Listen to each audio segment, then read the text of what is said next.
folks. This is Bob from BBD, News with Views.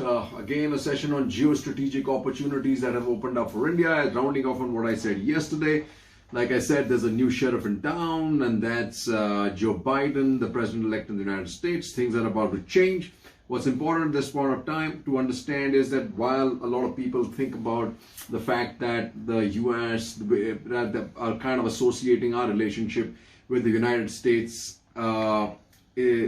by trying to see how the US reacts to China. But firstly, I think it should be a standalone relationship. What the United States does with China is what the United States does with China. For us, it's important to do and take the relationship with the United States to a stage based on our national security imperatives, on our national interests. It should not be driven by what Russia keeps babbling all the time, or with Wang Yi and the wolf warriors from China keep wagging their tail on this issue, right? What's critical to understand is that there is a lot of interest coalesce between the United States and India at this point of time, and I think all of those need to be fructified and taken to the next stage. And what do we have there? Firstly, climate change. While China is trying to get in, I think India can take the drumbeat away from them, because we should offer the United States to become part of the ISA, the International Solar Alliance. As it is, you can see there's huge amounts of money being spent. As you saw, Adani bids for entire 6.4 gigawatt solar tender, and you've also known a lot of the funds, private equity funds from the United States are coming into India in this space. So this is one of those areas where India can definitely take one-upmanship on China. The second important part is the healthcare bubble. We should actually be coordinating with healthcare. As it is, as you can see here, 3 US companies engaged with Indian counterparts for development and manufacturing. Not only that, India is one of the largest suppliers of medicines to generic medicines to the United States. Also, forget it, just look at the CNN. Almost every day, the doctors on CNN right through this COVID process were 90% of Indian origin, right? So we actually need to create a healthcare bubble with the United States, which takes care of healthcare worker movement between each other's countries, development of medicines, how we tackle COVID, and human trials of vaccines and other medicines. This is a very critical combine that India and the United States can create. The third is the tech complementary nature of both these countries. As it is, most of the big tech companies have a huge population of Indians, and outside of the United States, India probably has largest campuses of companies like Microsoft, companies like Dell, where the offices of these companies are located, right? So what do we have there? We have hardware specialization and control of technology in the United States. India can provide the market. India can provide the digital information for artificial intelligence. India can provide all the necessary manpower for software engineers, for software development. And I think this can be a win-win situation for the United States and India if we can create a tech bubble or tech partnership between India and the United States. The other is, in my view, the defense development. Defense development, I think, is critical, because defense development of platforms is expensive. India does not really have the money. India needs to now tie up with other countries, and there's nothing like the United States. At this point of time, I think Russia needs to be, the idea of Russia and the rosy-tinted relationship of Hindi Chini bye-bye kind of crap and Hindi Rusi bye-bye kind of crap needs to be trashed once and for all, folks. And now, let's go and look at what Seema Sirohi writes. India's world play in 2021. Important part here is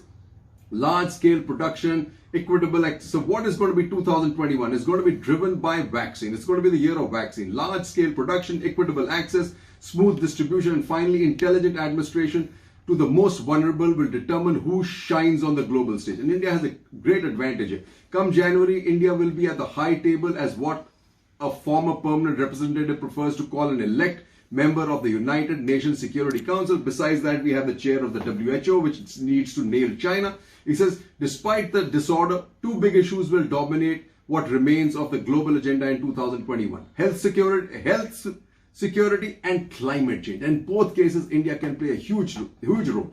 The incoming administration's topmost priority is fighting the pandemic at home and re-establish US's leadership abroad by by corralling a large effective coalition of the willing. And here, like I said, India is absolutely critical for all of them. But there's a groundswell of opinion that climate change is increasingly impacting peace and security. How can India make itself heard and felt as it begins its term? If India can control the pandemic, be one of the vaccine kings on the one hand by manufacturing and sharing, and show greater commitment on climate change in certain sectors of the other, it could be one of the best UNSC terms ever. So this is a great opportunity for India, but it requires playing offense, not defense, and getting the vaccine diplomacy right. The other big event, I think that'll kind of chart a course and provide opportunity for India in spades, is the Brexit. Because with what Brexit has done, with breaking away Britain from Europe, it has provided India with two opportunities and two legs. One is being Britain, and the other is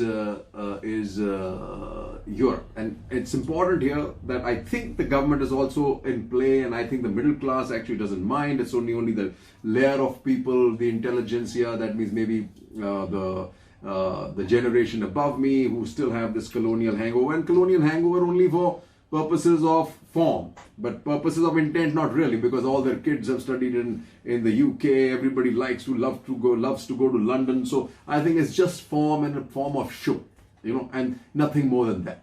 So it really does provide us an opportunity, and it has to be understood that no matter how hard we try, just because of the kind of diaspora that is sitting in the United Kingdom, it makes it, and in the Anglosphere, it makes it just too difficult for India to disengage its own domestic politics from this diaspora that is now gaining prominence all across the world. And here I want to make sure that this Anglosphere, as I want to read this out, what Raja Mohan has written. He calls this article India and the Anglosphere. Idea of English-speaking nations cooperating closely with each other, which is gaining primacy post-Brexit, offers possibilities that India is well poised to take advantage of. Now, what are the important points that he writes? I'm sorry I'm reading this out because it's just so much easier than to make your own thoughts on it, because they're very well written articles, right?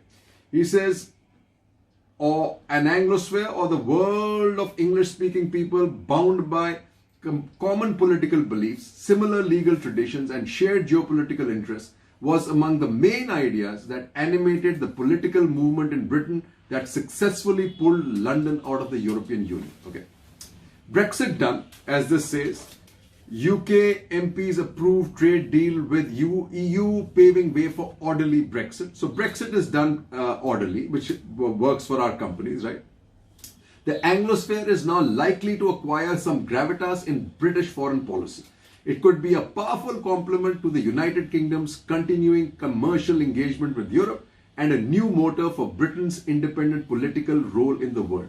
And here it's important to note, folks, the footprint, because of its colonial past, allows India to piggyback Britain on its contacts in all of Africa, in the Caribbean, in the Pacific Islands, and in Southeast Asia, including countries like Malaysia and Singapore. And also remember, all our original diaspora, whether it is in Malaysia, Singapore, Fiji, the Caribbean, Mauritius, it's all courtesy the colonial Raj and movement of people or slaves or workers to these countries. So as it is historically, the United Kingdom, the diaspora, and India are closely linked. And we have this event, constant event of our Indians, of people living overseas of Indian origin. But we forget that the people who actually generally put these guys there is the old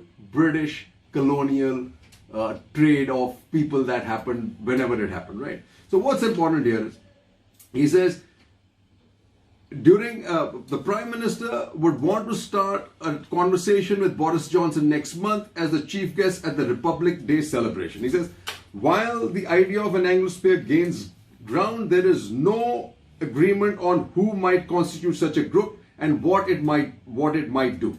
For some 5 nations, the UK, US, Canada, Australia, and New Zealand are the core of the Anglosphere. Others define it more narrowly, the so-called CAN-ZUK group that excludes the United States. A broader view sees a lot more people, and India really needs to be part of it. At present, only one institution reflects the possibilities of the Anglosphere, the so-called Five Eyes. Extending the Five Eyes framework to the economic and security domain is an idea that has gained some recent traction, especially with the breakaway from China. He says, let's remember this, a combined CANZO will be one of the world's largest strategic entities with a GDP of nearly 6 trillion and a defense expenditure of 100 billion, which in theory could play a significant role in the world. Even if London pursues this vigorously, Canada, Australia, because of their domestic compulsions, will have difficulty in pursuing this. The important part to note is 5 arguments present themselves in favor of the Anglosphere. The most important is, thanks to the relative openness of the Anglosphere, the Indian diaspora is thriving in these nations and is very much part of the political life in the English-speaking world. Kamala Harris will soon be sworn as the US Vice President. 3 of Johnson's cabinet ranking members are Indian, and 4 of Justin Trudeau's ministers are of Indian origin. Indians are among the fastest growing minorities in Australia and New Zealand. The other important thing is the emerging economic complementarity between India and the Anglosphere, as well as the shared geopolitical interest in constructing stable balance of power in the Indo-Pacific. That's the real important part, right? Delhi today can deal with the Anglosphere on its own terms and for mutual benefit. Unlike China, India does not have to work too hard to realize the natural potential of its cooperation with the Anglosphere folks. And like I said, domestic politics of all these countries and domestic politics of India are cross-connected because of the global diaspora in the Anglosphere, and now gaining so much prominence that you can expect a lot of connectivity, a lot of interference, and a lot of positivity, right? As you can see here, what happens in politics in the United Kingdom. UK avoids nomination of Khalistan supporter to the House of Lords. So we are having an impact on their domestic politics. And here, how is the Anglosphere reacting to China? Canada won't let China buy gold mine. This is important, folks, because one must remember, China's ambition is to dislodge the dollar. For that, it is probably going to use 2 tools. One is the gold standard, and here capturing gold mines globally plays into its corner. It provides it the necessary gravitas and asset. The other is obviously digital currency. The world must watch out for it and be ready. India continues to be on the right side of history. We are an English-speaking nation, so this is a message to all those people who are trying to take us back into Hindi or linguistic, trying to create a national language which actually has no place in a country like India, where almost half the country doesn't speak it, right? South of the Vindhyas, they have difficulty speaking in English. East India also has a huge amount of difficulty in speaking English. Let's stay with English. We have the same legal system. We have our defense systems in a very similar, aligned in terms of our army, the air force, the navy. Basically, is modeled after the United Kingdom. This is the space India always needed. This Brexit has provided it to India, folks. Brexit, like I said, provides a huge opportunity to India to join the Anglosphere. As I had said, Anglosphere is mammoth even in the narrow construct of just CANZO, with a GDP of 6 trillion and a defense budget of 100 billion. And imagine if you add the United States to it, India just cannot afford to miss this bus, folks. So what does India need to do? India needs to put its best step forward, shed its inhibitions, burnish its democratic credentials, and go calling in all its splendor and fineries, and get to be part of this Anglosphere, folks. Happy New Year to all. Let's hope 2021 is a lot better. Jai Hind.